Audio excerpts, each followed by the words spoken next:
बेगूसराय बिहार के वास्तु विहार में भीषण डाका। नमस्कार, आप देख रहे हैं द बिहार न्यूज लाइव। आज रात्रि पचम्बा बेगूसराय के वास्तु विहार कॉलोनी में भीषण डकैती हुआ। 2 घंटे तक रात 12:30 से 2:30 बजे तक हथियार के बल पर डकैती चलता रहा। डकैत सभी को बंधक बनाकर लूटते रहे। फिर बगल वाले घर में भी डाका डाला गया। बगल वाले के पास ज्यादा सामान नहीं मिलने के कारण घर वाले को खूब पीटा गया। इसके पूर्व में भी चोरी की घटना को अंजाम दिया जा चुका है। बहुत दुखद निंदनीय घटना। जमीन की कीमत बढ़ेगी या क्या सभ्य लोग वास्तु विहार जैसे पॉश इलाके में रहेंगे या नहीं? द बिहार न्यूज लाइव में मौजूद हूं। बेगूसराय के एक बहुत बड़े अपार्टमेंट जिसे सोसाइटी कहते हैं उसमें वास्तु विहार है। यहाँ पर ताजा मामला है कि रात भर पूरी रात यहाँ पर डकैती चलती रही और ये पीड़ित परिजन हैं जिनसे हम रूबरू होंगे थोड़ी देर बाद। पूरे अपार्टमेंट में 2-3 जगह रात भर डकैती होती रही और प्रशासन उसमें कहीं भी बिल्कुल दिखाई नहीं दिया। प्रशासन की लापरवाही कहिए या अपार्टमेंट सोसाइटी की कमजोरी कहिए, जो भी कह सकते हैं, लेकिन यहाँ पर पूरी रात डकैती चलती रही। आइए जानते हैं प्रत्यक्षदर्शी जो इस घर के मालिक हैं उनसे जानते हैं कि क्या कुछ मामला है। सबसे पहले अपना परिचय देंगे। मेरा नाम मुकेश कुमार है। क्या कुछ रात की घटना है, पूरा डिटेल्स में बताएंगे थोड़ा। रात तकरीबन हम लोग सो चुके थे, लगभग 1-1:15 बजे की घटना है। लगभग 6-7 आदमी की संख्या में एकाएक मेरे बेड के पास आदमी आता है और उठाता है कि उठो उठो, हम डकैत हैं, हम डकैती करने आए हैं। मतलब उन्होंने कहा मैं डकैत हूँ? डकैत हूँ। और सबके हाथ में हथियार था। ठीक है जी।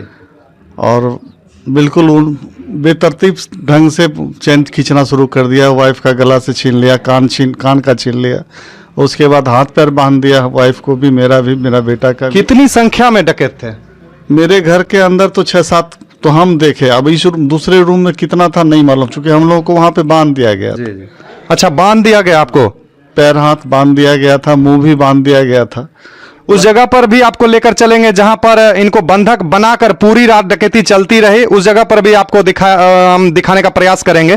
और आगे बताएं कि मतलब आप अपने पूरे परिवार में कितने लोग थे उस टाइम? मात्र 3 आदमी थे। 3 आदमी थे। कौन कौन? एक बेटा मेरा, एक मेरी पत्नी, एक मैं खुद। तो जो ये मतलब क्षति हुई है, ये कितने की लगभग नुकसान हुआ है आपके घर में? एक्सप्रोक्स 20 लाख प्लस। 20 लाख प्लस। कितने की ज्वेलरी होगी, कितने कैश होंगे वो बताने? मैक्सिमम ज्वेलरी ही था, कैश थोड़ा कम था। मैक्सिमम ज्वेलरी ही था। मैक्सिमम ज्वेलरी था। तो आप क्या कहेंगे, अपार्टमेंट में आप शहर से हट के, जबकि अपार्टमेंट हर जगह किसी भी शहर में बनता है तो उसमें लोग जाते हैं क्योंकि उसमें सुरक्षा रहता है, सुरक्षा की गारंटी रहती है।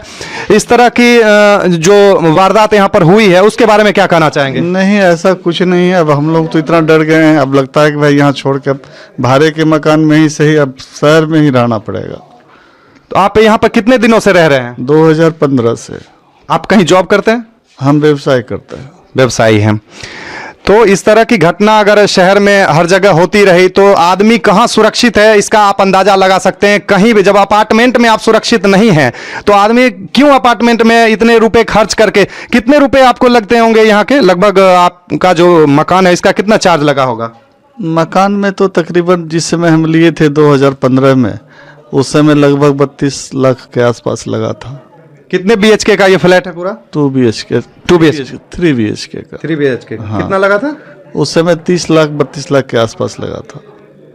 अब समझ सकते हैं कि 30-32 लाख रुपए जितनी मोटी रकम खर्च करके अपार्टमेंट पे लोग रहने आते हैं और वहां भी अगर सुरक्षित नहीं है तो आदमी जाए तो कहां जाए? व्यवसायी हो या कोई भी जॉब वाले लोग हों, वो कहां पर सुरक्षित रह सकते हैं? ये सबसे बड़ा सवाल है। इस तरह का राज चल रहा है सरकार में। कहते हैं सुशासन की सरकार है, उसके बारे में क्या कहना चाहेंगे? ये सब तो सर दुर्भाग्यपूर्ण है। हम लोग तो नहीं सोच रहे थे कि इस ढंग का स्थिति बनेगा, लेकिन काफी बिल्कुल त्रस्त है हम लोग। आइए दिखाते हैं आपको पूरा नज़ारा कि किस तरह का नज़ारा है। यहाँ पर कैमरामैन दिखाने का प्रयास करेंगे। पूरा सामान बिखरा पड़ा है। और आइए एक और प्रत्यक्षदर्शी हैं इस घर के, उनसे भी थोड़ा रूबरू होने का प्रयास करेंगे। सबसे पहले आप अपना नाम बताएं, क्या नाम है? मेरा नाम अमन है। क्या कुछ हुआ उसके बारे में बताने का कोशिश करें। क्या कुछ हुआ, पूरा मामला बताएं। करीब रात के 1-1:15 बज रहे होंगे। 1 घंटे पहले मैं सो गया था तो कुछ लोग कमरे में आ गए और मुझे जगा कर बोले हम लोग डकैत हैं, डकैती करने आए हैं, कि सामान सब कहाँ पर है बता दीजिए। और बार बार यही पूछ रहे थे कहाँ सामान कहाँ है, सामान कहाँ है। मैंने पहले माँ पिताजी के बारे में पूछा, वो उस कमरे में हैं, कैसे हैं, ठीक है नहीं है। फिर मैंने बोला इसमें तो कोई चाबी वगैरह नहीं है, आप देख लो, जो आपको लेना है ले लो इस कमरे से। और उसके बाद मेरा हाथ पैर बांध दिया और कंबल से भी चेहरा ढक दिया मेरा। और थोड़ी थोड़ी देर पे आके बार बार पूछते थे और सामान कहाँ है, सामान कहाँ है। तो वही, मुझे तो वाकई में कुछ नहीं पता था सामान वगैरह कहाँ है। तो मैं तो वही कह रहा था माँ पिताजी से, आप पूछे वो बता सकेंगे कहाँ है सामान। उस टाइम आपको ऐसा कब आपको तो ऐसा जरूर लगा होगा कि जान माल की मतलब नुकसान तो जो हो रहा है, सामान का नुकसान तो हो रहा है, जान से मारने की भी धमकी दी क्या उन्होंने? नहीं, मुझे जान से मारने के बारे में बोला तो नहीं, लेकिन सर पर गन वो बार बार लगा रहे थे और बोल रहे थे सामान कहाँ है, सामान कहाँ है बताने के लिए। आप समझ सकते हैं गन पॉइंट पर रखकर पूरी डकैती हुई है। बेगूसराय नहीं, मुझे लगता है पूरे बिहार में यह बहुत दिनों के बाद ऐसा संगीन मामला देखने को मिला है कि इतना संगीन कह सकते हैं कि मतलब गन पॉइंट पर डकैती हुई है, वो भी बस्तु बिहार जैसे अपार्टमेंट में। मतलब आप समझ सकते हैं कि कहीं भी सोसाइटी भी सेफ नहीं है। ये लोग अब इतने मजबूर हो चुके हैं कि बोल रहे हैं कि हमको यहां से छोड़ के दूसरे जगह जाना पड़ेगा। तो आप सोच सकते हैं कौन सा जगह सुरक्षित है, यह सबसे बड़ा सवाल है।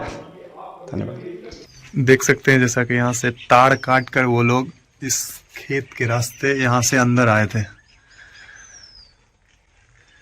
ये पीछे का नज़ारा है, बस्तु बिहार के पीछे का पूरा बस्तु बिहार का ये अपार्टमेंट है। आप देख सकते हैं जैसा कि बहुत बड़ा अपार्टमेंट है ये, और यहीं पर रात चोरी की डकैती की घटना को अंजाम दिया गया। बहुत बड़ा अपार्टमेंट, बेगूसराय का सबसे बड़ा यह अपार्टमेंट है।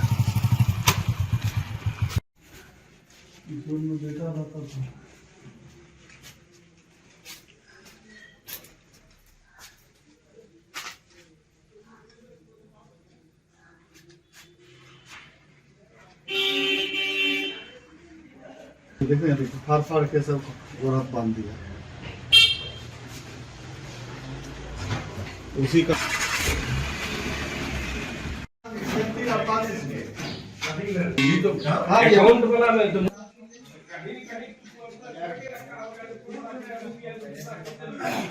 ऐसा अगर गुरु आपके पास में है ही तो हमने कुछ बोलने हम मार दो। तो 3 बजे के आसपास सिंघौल पुलिस स्टेशन को खबर मिली कि पचम्बा के वस्तु विहार कॉलोनी में 2 घर हैं जहां पे कुछ अज्ञात बदमाश घुस गए हैं और डकैती कर रहे हैं वहां पे। ये सूचना जैसे कंट्रोल रूम पे मिली तो तुरंत एसएचओ सिंघौल और एसडीपीओ सदर दलबल के साथ वहां पहुंच गए। जैसे हमारी टीम वहां पहुंची तो ये जो अपराधी थे 8 से 10 की संख्या में थे। पीछे जो चौड़ का एरिया था ये लोग वहाँ से भागे हैं, और जब पुलिस ने वहाँ पे सीसीटीवी फुटेज निकाला है तो हमें काफ़ी इंपॉर्टेंट एविडेंस वहाँ से मिले हैं।